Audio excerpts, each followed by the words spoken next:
Two people earn the exact same salary.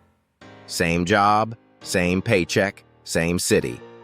10 years later, one of them owns their home and has money working for them while they sleep. The other is one missed paycheck away from disaster.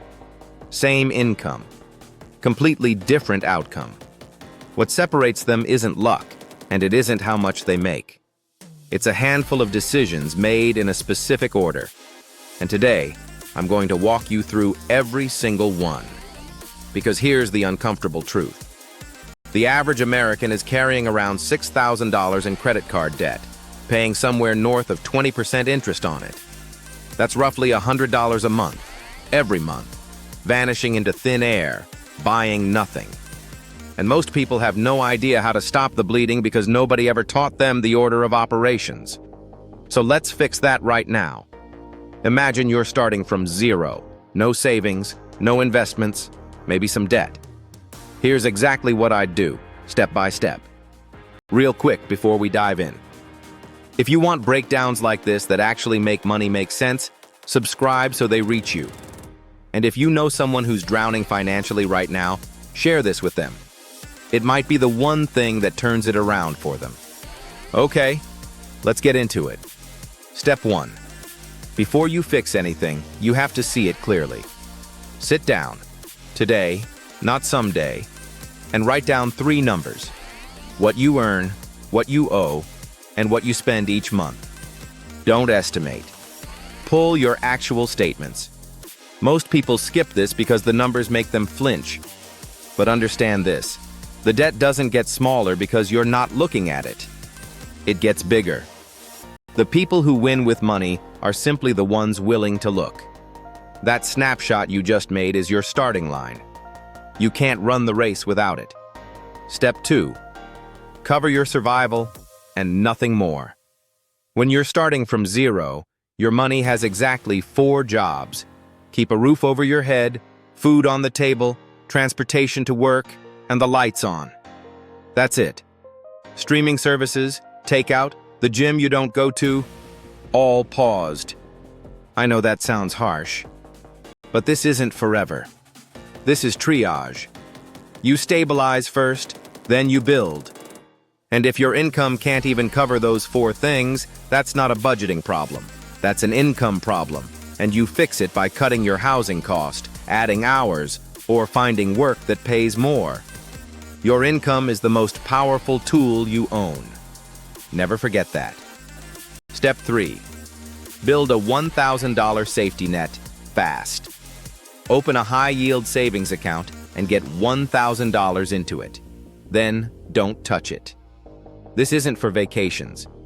It isn't for shopping. It exists for one reason.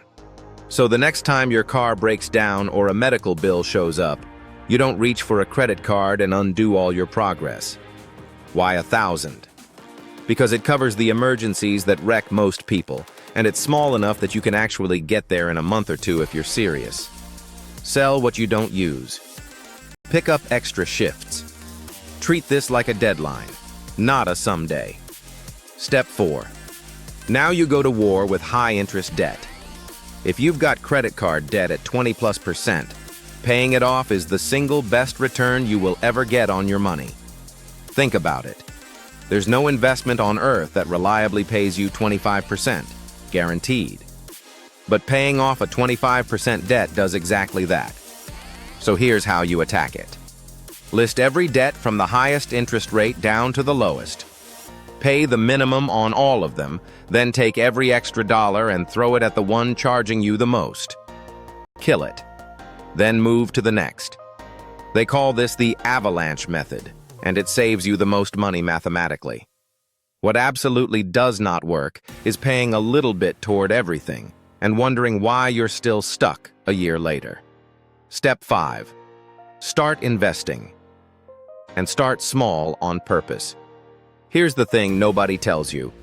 You don't need to be rich to invest. You need time. And time is the one thing you can never get back, which is why you start now, not when you feel ready. If your job offers a 401k match, contribute enough to get the full match. That's free money. Turning it down is like refusing part of your salary. No match? Open a Roth IRA, put in whatever you can, even $50 a month, and buy a low-cost index fund that tracks the whole market. Then leave it alone. Don't check it daily. Don't panic when it dips. Time in the market beats timing the market, every single time. Step 6. Build your real cushion and lock it in. Now you circle back and grow that safety net into a true emergency fund. 3 to 6 months of expenses. If you spend $3,000 a month, you're aiming for $9,000 to $18,000, sitting in high-yield savings, earning interest while it waits for a rainy day. And once you're here, stop and look at what you've actually done. No high-interest debt. Money invested and growing every month. A cushion that means a bad week no longer becomes a bad year. That is a completely different life than the one you started this video with. And you built it on purpose. So here's what I want you to take away. Getting good with money was never about being a genius or making a fortune. It's about doing the right things in the right order, on repeat. Those two people I mentioned at the start, the ones with identical paychecks and opposite lives, this is the whole difference. Every step builds on the last. You don't have to do it all this month, but you do have to start today. If this helped you, do 2 things. Subscribe so the next breakdown finds its way to you, and send this to one person who needs to hear it.